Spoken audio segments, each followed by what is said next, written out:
welcome to another kitchen table clay. This time I thought I would do a quick introduction for anybody just starting out with clay. So kind of all the basic things that I run through right at the start of the first class of my lessons, just to give an introduction to clay and the basic things that you need to think about technically and practically when you're working with it. So hopefully this will help if anybody's decided to try their hand at clay for the first time and need a few hints and tips. Okay, so when you're first starting to use clay, there are lots of different kinds of clay. There are literally hundreds of different varieties. They're different textures, they come in different colours, and they have different firing temperatures. Now, they break down into three main kind of categories. The first one is earthenware, which is slightly lower firing ones. Then you have stoneware, which fires a bit above earthenware, and then you have your high firing ones, which is like porcelain. They are each good for different things. You can do most things with most different types of clay, but they all have their own properties, and most makers have a type of clay that they prefer using. I tend to use stoneware, but that's just a personal preference that I've found over the years. I've got one particular clay that I find is a brilliant all-rounder. Plug, I guess, for anybody that wants it. I use the Raku modelling clay from Pottery Crafts, which I find is a great hand building clay. It's a buff coloured one, so it's not a white clay, but it has a light grog in it, which means grog is fired clay that's been ground down and put back into clay as it's processed, and it adds strength. So you'll see some really highly textured clays that have quite big chunks in them, and that helps add strength, so you can do big sculptural pieces with them. But I find this clay is a really great, certainly a beginner's clay for sure. I use it in all my classes, and I find it's quite forgiving for people just starting out. So it's a good clay. I also find I can push it quite far in terms of what it can do. I can work with it very thin, I can put it out at different angles, I can dry it fairly quickly. Yeah, it's a great forgiving clay for hand building. Throwing's a bit not quite there with it. It is a modelling clay, it's not for throwing, but anyway, for hand building it's a great clay. You'll want to use the clay to suit what you're doing,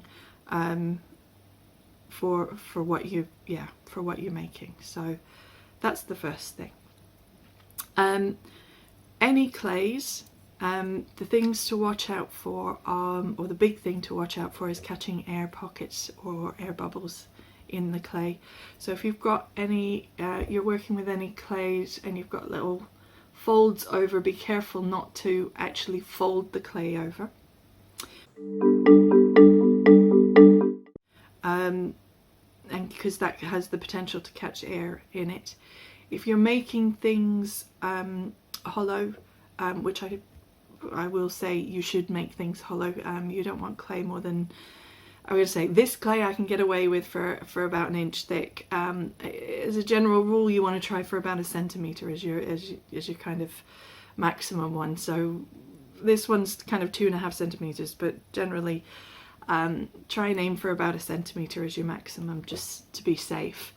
The reason we don't do thick clay is clay shrinks as it dries.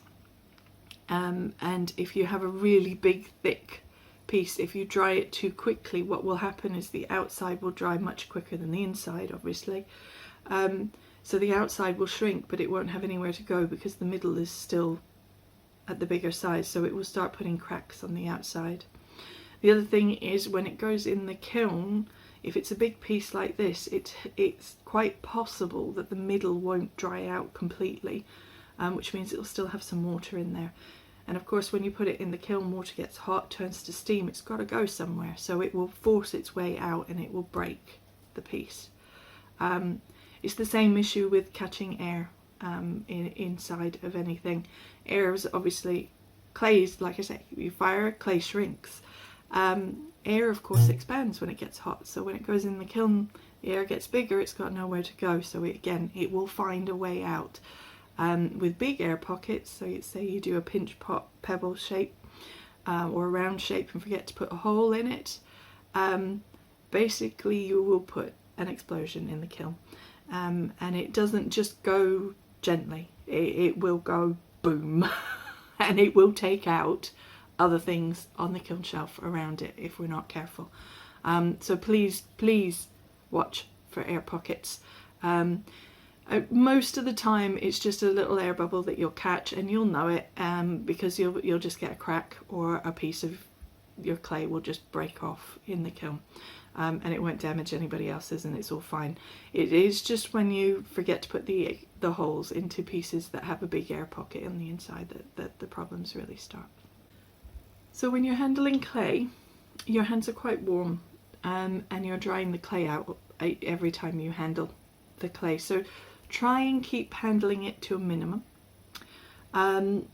Once you've used some clay and then you have it in little bits and pieces and want to put it back together again, as you put it back together again, you're catching air in there, so you will need to do what's called wedging up, which is the way of kneading the clay, I guess, to get the air out of it. So it's not like kneading bread where you're trying to put air in. It is a particular technique to get the air back out again.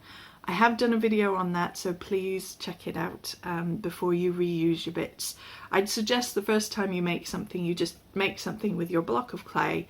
Generally clay straight out of the bag has been processed through a machine like a pug mill, and it has no air in it, so it's generally okay to just use straight out of the bag. Once you've used it and you've put the bits, I'd suggest you put them back in the bag, and then once you've got enough, then you wedge it all back up, and then you can reuse that clay. If the clay dries out too much, you can always add some water into the bag as well. Leave it for a few days, maybe a week, for the clay to absorb the water, and then wedge up again, and then that clay will be usable for you again. You're going to need to use slips when you want to stick anything together on clay. The most common technique is called scoring and slipping, and it's a case of literally doing what it says. You score the surface, preferably both pieces that you're going to stick together. So you would also score whatever you wanted to stick on, and then you pop some slip, again on both sides to be safe, just like that, and stick. If you give it a bit of a wiggle, you will feel it kind of stops moving quite so much. It's harder to move, and that means it's properly stuck then. You can then blend the edges in if you want, to make sure it's absolutely stuck down and not going anywhere, and that will stick things with clay in a way that they won't fall off. Now, to make slip, I've done another video about how to make some slip up. If you want to make just a little pot just to use each time you do it, you can actually do it by making up a little pinch pot.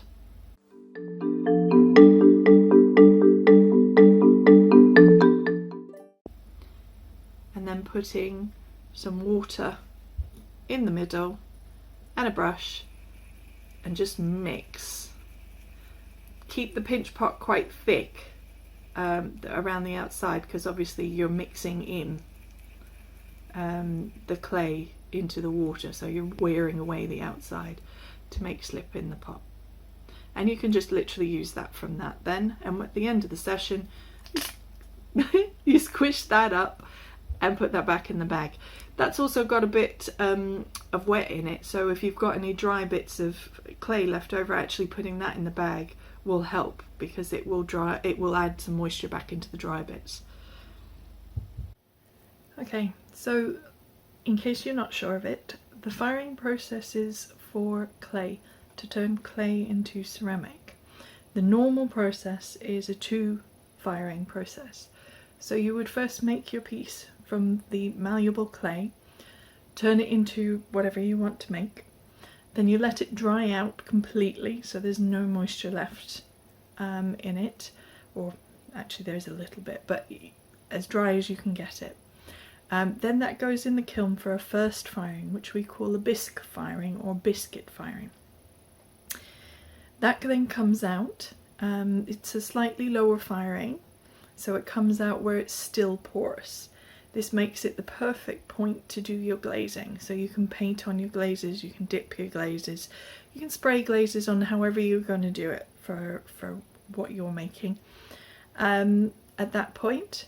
And then you let that dry again, usually for a day or two, and then you put that in the kiln and fire again up to its glaze firing temperature, which is usually higher than the bisque, but not always. There are other ways of doing things. You can do single firings, you can do multiple firings, you can do different kinds of firings like recoups and smoke firing, pit firing, and all of that kind of stuff as well. But the basic process that is used most often is this 2-step firing process. Okay, well, I hope that helped you. I hope that answered some of the basics. If you've got any questions, please do feel free to ask me. I will answer as best I can. If I don't know the answer, I'll try and find it and let you know. But I really hope that if you're just starting out on this journey of making with clay, that you fall in love with it the way I have. It's such a wonderful medium. So I really hope you enjoy the journey. Okay, bye.